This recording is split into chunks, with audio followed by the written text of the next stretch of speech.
Splendor, passion, passion x pro, এগুলোর কি কি স্প্রিং কিভাবে লাগাতে হয় সেটাই আপনাদের দেখাচ্ছি। দেখুন, চ্যানেলটিকে সাবস্ক্রাইব করুন, ভালো লাগলে লাইক করুন, আর খারাপ লাগলে ডিসলাইক করুন।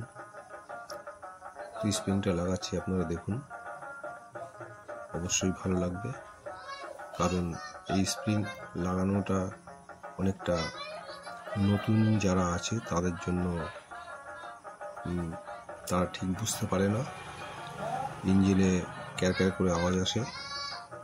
এরকম ঘটনা অনেকই আছে। যদি ভিডিওটা দেখেন তাহলে অবশ্যই এর সম্বন্ধে আপনাদের অনেকটা আইডিয়া আসবে।